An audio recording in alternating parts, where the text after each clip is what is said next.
Nos acompaña a estar en los estudios de Ecos del Conveima el senador Jorge Enrique Robledo, tolimense, precandidato a la presidencia de la República por la Coalición de la Esperanza. Senador, buenos días, bienvenido a Ecos del Conveima. ¿Cómo está? Javier, muy buenos días, me complace mucho estar aquí con ustedes en Ibagué, por supuesto, a su mesa de trabajo, mis saludos. Bueno, y felicitarlos por este set, ¿no? Muy bonito está, los felicito. Qué bueno que conozca nuestros estudios, queríamos tenerlo aquí. Es una vista bellísima sobre Ibagué, ¿no? Una panorámica muy bonita de la ciudad de Ibagué. Usted que es tolimense, que conoce esta ciudad muy bien, pues desde aquí se puede apreciar el desarrollo urbanístico de nuestra ciudad. Y usted, además en su condición de arquitecto, ¿cómo ve Ibagué desde acá, senador? No, se ve muy bien, la vista es muy bonita porque además el ventanal, el sitio es bien bonito, no son comunes este tipo de set en los medios en Colombia, los felicito. Y a Juan Pablo mis saludos, claro, y mis felicitaciones. Muy bien, senador. Vamos a hablar ahora sí de política. Esta ha sido una semana muy movida en la Coalición de la Esperanza. Alejandro Gaviria, al parecer, y queremos esa hacer la primera pregunta, ¿realmente hay una ruptura entre los Gaviria, entre Alejandro Gaviria y César Gaviria? ¿O usted no cree en esto? Y usted que ha hecho tantos reparos de Alejandro Gaviria en su pasado como ministro de Salud. Pues a ver, digamos esto, para que contemos la historia completa, ¿no? La Coalición de la Esperanza es un proyecto que se está constituyendo desde hace mucho rato, pero digamos que de enero para acá es Vox Populi que lo estamos armando. Al mismo tiempo, el doctor Alejandro Gaviria, en ese mismo lapso, se dedicó a armar otro proyecto político, cosa pues que no es ni mucho menos un crimen, pero otro proyecto político. Cuando él muestra al público el proyecto político, pues queda claro que ese es un proyecto en acuerdo, en alianza con César Gaviria y el Partido Liberal. Y resulta que el proyecto político de la Coalición de la Esperanza es un proyecto que está establecido desde el primer día, que es un proyecto que no es cercano primero al gobierno de Iván Duque, es contradictor, nosotros somos la oposición, no queremos que nos reelijan a un Duque en cuerpo ajeno. Y eso implica pues profundísimas divergencias con César Gaviria y el Partido Liberal. Entonces esa es la realidad en la que estamos. Entonces falta ver eso cómo va a evolucionar allá. Pues tuvieron una contradicción, dicen los medios, importante, pero no sabemos. Pero bueno, en todo caso está planteada una conversación con distintos sectores en la que va a estar Alejandro Gaviria. Ya veremos pues cómo evolucionan las cosas. Bueno, refresquémosle la memoria a los ciudadanos. ¿Por qué usted es tan crítico de Alejandro Gaviria y el papel que jugó él como ministro de Salud en el gobierno de Juan Manuel Santos? Recordemos que pues yo en ese momento no era de Dignidad como soy hoy mi partido, sino el Polo Democrático Alternativo, y el Polo Democrático Alternativo fue un proyecto de oposición al gobierno de Juan Manuel Santos. El doctor Alejandro Gaviria fue ministro de Salud de ese gobierno y yo hice varios debates en contra de la política de salud de ese gobierno.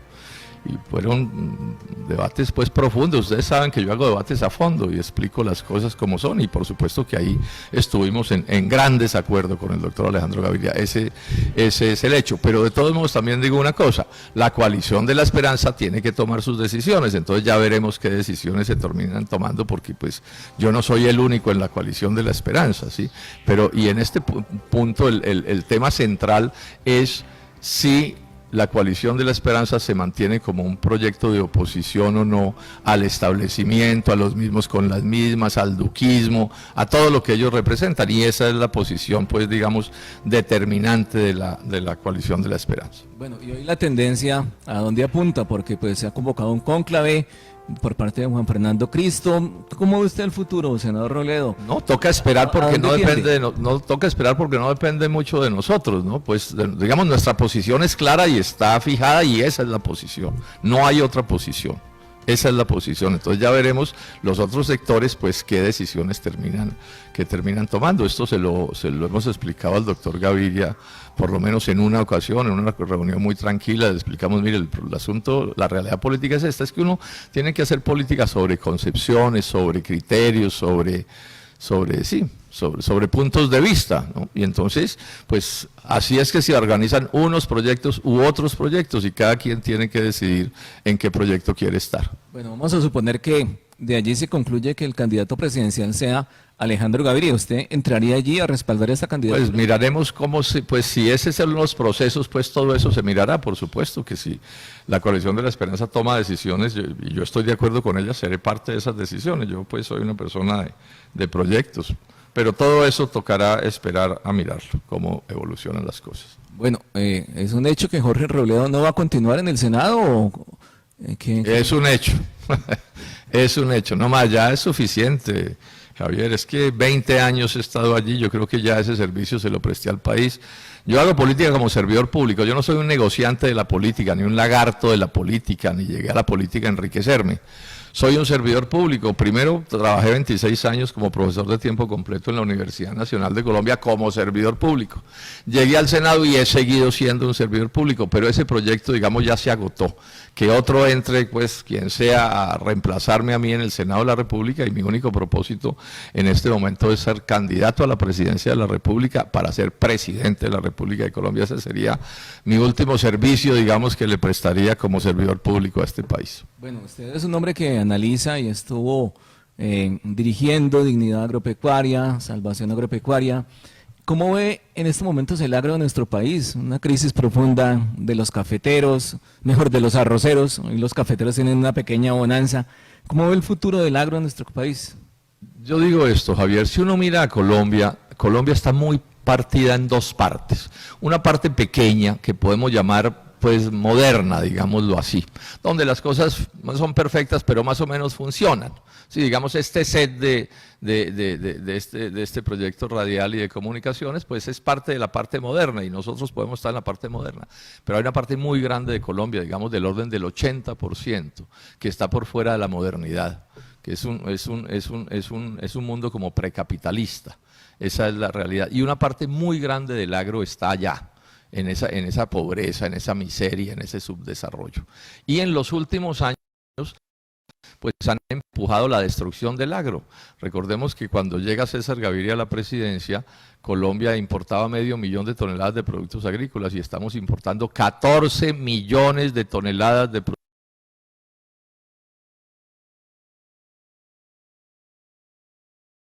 Un país que dice colombiano come extranjero. O sea, estos gobiernos, incluido el de Duque, y lo mismo pasó con el de Álvaro Uribe, y todos estos gobiernos prefieren producir riqueza en el exterior que producirla en Colombia. Y están destruyendo el agro. Esa es la triste historia del agro nacional. Inclusive les digo esto a quienes tienen negocios de leche: la decisión de estos gobiernos, de los mismos con las mismas, los que nos han gobernado, es que a partir del 2026 debe desaparecer la leche en Colombia como producción nacional, porque la orden es importarla de Estados Unidos. Está demostrado y se sabe que así es. Y ojo, arroceros del Tolima y de la meseta de Ibagué. Y esa misma orden hay, pero para el 2030 contra el arroz. Y ya está caminando. Ahora hay una especie de como de interregno por todo este enredo que se armó con la pandemia y los fletes y todo, pero esa es la orden que hay dada. Es acabar con el arroz del Tolima y de Colombia para reemplazarlo por arroz norteamericano. Yo le llamo la atención a Ibagué. Yo soy ibaguereño y aquí me crié. Yo sé cuánto cambió el Tolima e Ibagué cuando apareció el arroz. O sea, cuando era la meseta de Ibagué, cuando no había arroz, Ibagué era una población de un subdesarrollo descomunal. Es el arroz el que le modifica en proporciones importantes la suerte al Tolima. Si eso se lo quitan, yo no quiero ni ver qué es lo que va a pasar en esta ciudad. Y este es parte del debate público, del debate de la campaña presidencial. Yo estoy planteando que hay que revisar los tratados de libre comercio, porque si uno hace una sociedad con alguien, y un TLC es una sociedad con alguien, y en esa sociedad solo gana el otro, se vuelve una alianza entre zorra y gallina, donde nosotros somos las gallinas que se traga el zorro, pues lo menos es que un presidente de la República diga: oye, esto hay que revisarlo. Bueno, y ese es parte del debate que tenemos. Entonces, aquí en las próximas elecciones, ¿qué va a suceder? Las distintas formas de duquismo, los vergonzantes y los abiertos, quieren seguir con lo mismo. Ahí acaban de salir y se presentaron en sociedad. Los mismos con las mismas diciendo que son el cambio, y otros que sí estamos por el cambio de verdad. Bueno, senador, ¿y qué alternativa entonces le queda al agricultor de Purificación, de Saldaña, del Espinal, en medio de esta situación, este panorama tan poco alentador que usted nos plantea? El presidente de Fediarroz, cuando Álvaro Uribe cerró este negocio en Washington, porque eso fue en el 2006, 2007 en Washington, el presidente Uribe viajó expresamente eso. Ese día, el presidente de Fediarroz dio una declaración diciendo que al arroz lo habían traicionado y que le iba a ir súper mal en ese proyecto al arroz. Lo que pasa es que, claro, como son astutos, no programaron la destrucción del arroz de un día para otro, sino en un proceso, que es el proceso en el que estamos. Pero como no hay plazo que no se cumpla, pues entonces ese plazo termina en el 2030, que no quiere decir que no se puedan quebrar antes, porque el proceso de aumentar las importaciones se va dando. Esa es la realidad en la que estamos. Yo quiero insistir en una cosa con toda franqueza. Yo no veo posible resolver los problemas del agro nacional en ambiente de TLC, porque son unos tratados leoninos contra nosotros, diseñados para hacernos daño. Eso fue lo que sucedió, esa es la realidad. Entonces, yo le estoy planteando una reflexión a los colombianos. Nos agachamos y que acaben de acabar con el agro nacional y con la industria. La industria la están acabando también. Mire las pérdidas de las confecciones en Ibagué y en el Tolima. Y eso vamos a dejar que siga así, y entonces, sigue así, destruyen la producción, destruyen la economía, destruyen el empleo. Y hacen la demagogia de que van a arreglar las cosas. No, eso es politiquería barata, politiquería barata.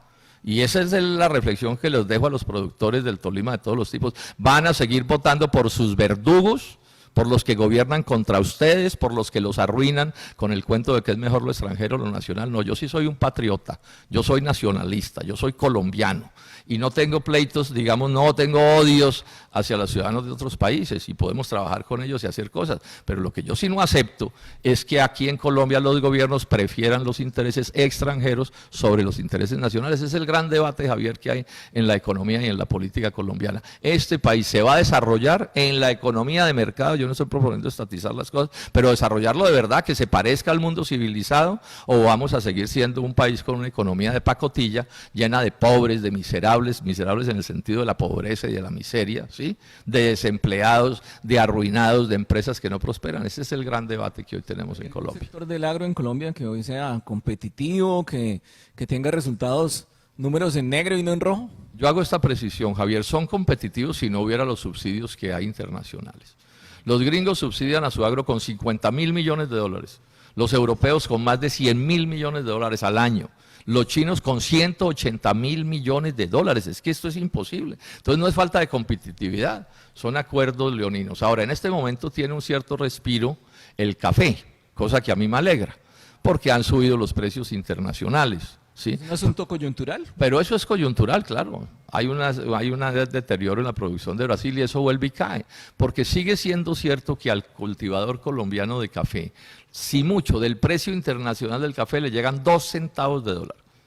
Es mejor negocio exportar café desde Alemania, que no lo producen, que producirlo en Colombia. Gana más el Estado alemán por los impuestos que le pone al café que lo que reciben nuestros cultivadores. Pero bueno, hay una especie de momento positivo, pero entonces miren a dónde se fueron los insumos, a cuánto está costando la urea. Entonces aquí yo vuelvo y les digo, lo dije en estos días en la Comisión Quinta, se los dijimos, se los advertimos.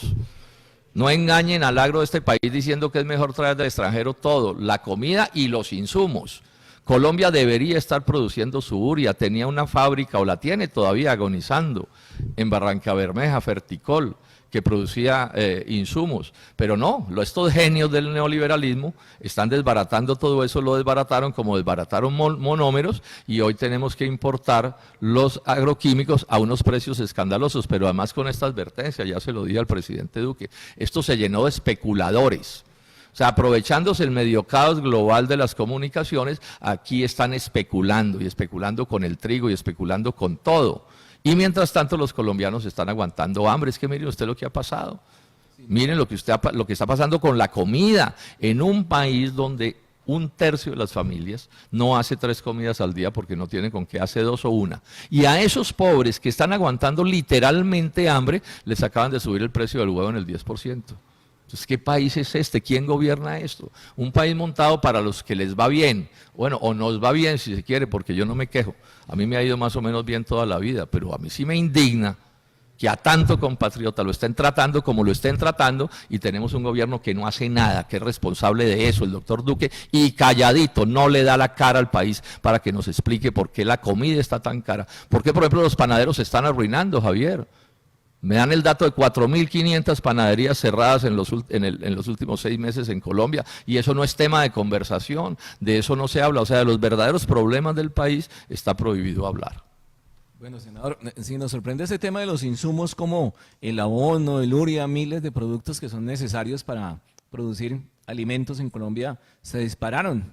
¿Qué es lo que está pasando allí? Explíquenos, pues, en términos más sencillos para que la ciudadanía Ahí hay un entienda. factor que es hay una especulación internacional. O sea, la pandemia causó un desorden en la economía mundial y problemas de los fletes y una serie de cosas, pero lo principal es que los que controlan los alimentos en el mundo y los que controlan los insumos, etcétera, están aprovechando para abusar de su poder, lo mismo que pasó con las vacunas.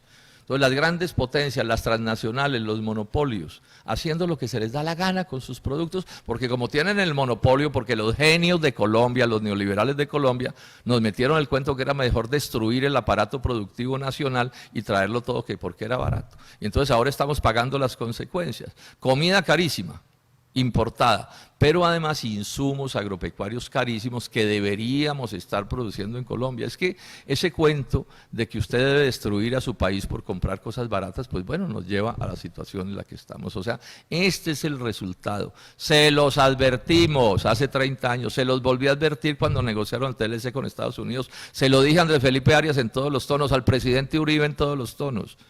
No hagan eso, que ese es un tratado contra Colombia, dañino para este país, destruye nuestro aparato productivo y lo han destruido y ahí están las consecuencias. Senador, ¿es fácil modificar un tratado de libre comercio? ¿Hay antecedentes de este tipo en otros países? Sí, claro, Estados Unidos, México y Canadá acabaron de renegociar el de ellos, eso no tiene misterio. Ese es el otro cuento de los neoliberales, mienten, me excusan la dureza de la palabra, cuando dicen que no se puede modificar un TLC, no quieren, que es cosa distinta, son verbos distintos, querer y poder. Hay dos maneras de modificar un TLC, por acuerdo entre las partes, como hicieron México, Estados Unidos y Canadá hace 6 meses, se sentaron los 3 gobiernos y le hicieron unos cambios a ese tratado.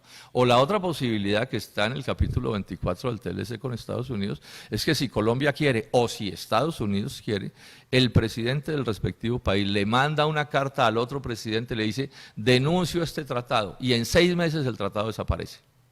Es voluntad del presidente. Claro, es un problema de la voluntad política. Posibilidad. Pero ¿por qué no se puede hacer? Porque Duque representa los intereses de los extranjeros en Colombia. Es así de simple. Porque son muy poderosos, porque aquí hay unos criollos muy poderosos que su negocio es traer cosas del exterior, importar, entonces están felices, se la están ganando toda. Y yo no me molesto, repito, porque alguien gane, esa no es mi discusión. Mi discusión es que ganen contra Colombia, arruinándonos, empobreciéndonos, dejándonos sin empleo. Y eso incluye la destrucción de la economía empresarial, porque aquí el doctor Duque todo el tiempo tiene un discursito diciendo que quiere mucho a los empresarios. ¡Paja! Pregúntele a los confeccionistas si los quiere o no los quiere. Los quiere, pero arruinados. Así sí los quiere, por supuesto que sí. Bueno, senador, volvamos a la política. ¿Qué va a pasar entonces en marzo del año entrante? ¿Va a haber una consulta de sectores de la derecha? Para esa época ya la coalición de la esperanza ya debe tener definido su candidato. Sí, ya se están aclarando las cosas. Nosotros en marzo, de los 4 o 5 candidatos que estamos allí, doy los nombres. En este momento, Humberto de la Calle, Juan Fernando Cristo, Sergio Fajardo, Juan Manuel Galán, Carlos Amaya, que tiene origen verde, es precandidato ya de la coalición. Estuvo en los estudios de Conveima, el gobernador de Boyacá, un nombre muy interesante, sin duda. Buenísimo, ¿cierto? Entonces, ese proyecto escogerá en marzo un candidato, uno solo. Yo creo que va a haber otro candidato, pues que ya se sabe que él es el candidato del pacto histórico, es obvio. Ahí, digamos, en los otros proyectos nadie sabe muy bien quién va a ganar, pero digamos que en el caso del pacto histórico, pues esa es una consulta diseñada para que la gane Petro, y eso ya es una realidad. En estos días apareció otro proyecto, ¿no? El del doctor Char y compañía, que es un proyecto duquista, pero que le da vergüenza ser duquista, ¿cierto? Sí, porque están ahí en el gobierno disfrutando de las mieles, de los ministerios y de todo, pero eso sí dicen que no, que ellos no están en eso. Ese es otro proyecto. Y hay otro proyecto que lo veo muy débil realmente, porque nadie quiere estar ahí en ese proyecto, que es el proyecto que va a salir del Centro Democrático, que los veo bastante solos, porque veo que todos sus compañeros con Duque ya no quieren foto con ellos, eso está cantado, ¿cierto? ¿Sí? Como repudiándolos prácticamente, es la impresión que tengo. Entonces, eso es lo que está más o menos claro a estas alturas. De pronto pueden quedar otras candidaturas, pero ya no de coalición, sino individuales, ¿no? Y habrá que ver, pues, 1 o 2 pueden aparecer también, pero ya se están clarificando las cosas. Bueno, y Dignidad, el partido que usted lidera en estos momentos, ¿cómo está organizado? ¿Va a tener listas al Senado de la República? ¿Cómo van a jugar sus cartas en marzo del año entrante? Recordemos esto, Javier. Yo fui uno de los fundadores del Polo, o nosotros fuimos fundadores del Polo, pero ese proyecto se nos agotó. Pues al final del año pasado ya no tenía sentido. O sea, que habernos quedado ahí era habernos quedado, digamos, apoltronados, en beneficio personal, pero sin ya proyecto político, porque aparecieron tantas diferencias que nosotros dijimos, ya aquí no nos podemos quedar. Y decidimos irnos a todo riesgo. Un amigo me llamó y me dijo, hombre, no se salgan de ahí, que ese es un salto al vacío, va a perder hasta la curul, senador. Yo le dije, pues si se pierde, que se pierda, pero uno política la hace con seriedad y está donde cree que debe estar.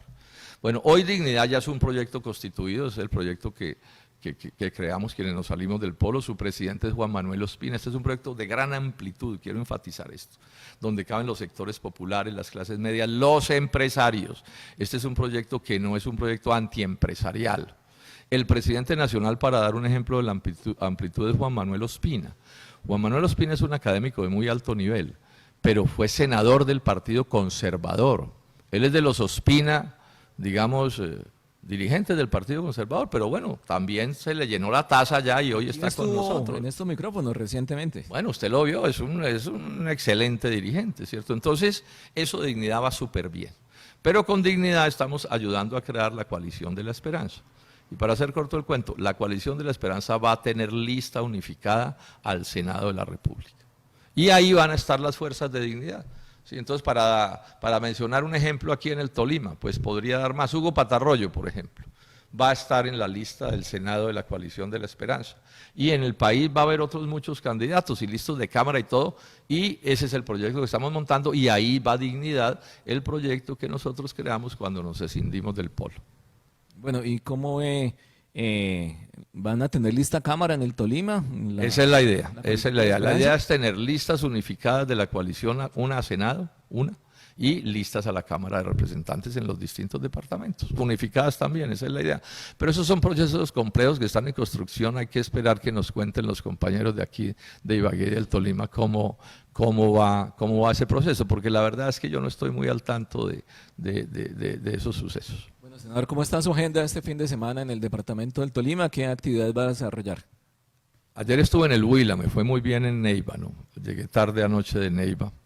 Me fue muy bien. Hoy estamos, pues vamos a hacer una gira de medios, pues ahora por la mañana, al mediodía tenemos un almuerzo, principalmente pues con empresarios y con líderes sociales de la ciudad. Por la tarde tenemos un acto grande en la Sociedad de Ingenieros. Aprovecho e invito a los ibaguereños y a las ibaguereñas. Y después avión para Bogotá, porque mañana tengo todo el día en Bogotá, duro desde temprano, por la noche para Barranquilla. Amanezco en Barranquilla, vuelvo el lunes por la noche a Bogotá y así. Este es un trabajo miserable, digo yo, Javier, porque alguien decía que no hay cosa peor que trabajar donde hay trabajo, ¿cierto? Una manera pues de hacer una ironía.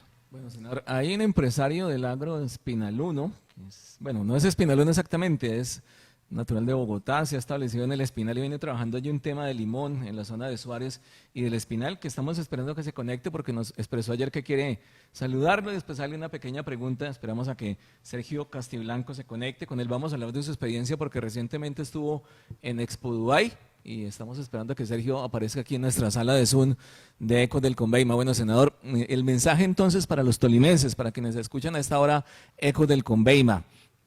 ¿Cómo realmente la coalición de la esperanza, la coalición de la esperanza va a ser una alternativa real de poder? Apunte ahí. Mire, yo le voy a dar este dato. Quien pasó de segundo en la elección, porque aquí se ha dicho que esta elección es la repetición del 2018 y eso es paja. Quien pasó de segundo a la segunda vuelta hace 4 años, ganó su paso venciendo al tercero por el 1% de los votos. O sea, Petro vence a Sergio Fajardo por el 1% de los votos. Entonces, que a mí me digan que ya el senador Petro está seguro en la segunda vuelta, yo no sé de dónde sacan esa teoría, es que pasó raspando. Y lo que está haciendo la coalición de la esperanza es para que seamos nosotros los que pasemos a la segunda vuelta y tenemos con qué, fuerza de sobra, porque ya le digo lo que pasó hace 4 años. Entonces, aquí nos montan teorías, claro, y yo entiendo que en política todo el mundo tiene derecho a montar la teoría que quiera. Lo que pasa es que hay unas que son muy deleznables como esas. No es cierto que ya se sepa quién va a estar en la segunda vuelta, esos son cuentos. Entonces, lo que es que una encuesta dice no sé qué, no, las encuestas pueden decir lo que quieran.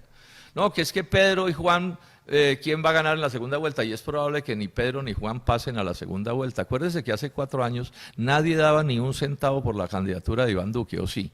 Nadie. ¿Y qué pasó? Pues ganó.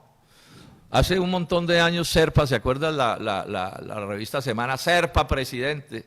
Y Álvaro Uribe era como un pobre señor por ahí, un rincón que no iba a sacar nada. Llegó la hora de la verdad y Uribe le ganó a Serpa. Entonces, que no nos echen cuentos de que es que aquí hay adivinos que ya saben cuál es el futuro. Y además el futuro es el que a ellos les gusta y les conviene. No, ya ganamos, los demás son bobos, retírense. No, esto está apenas empezando esta competencia. Lo digo con toda cordialidad, pero con toda franqueza. No, vamos a competir. La coalición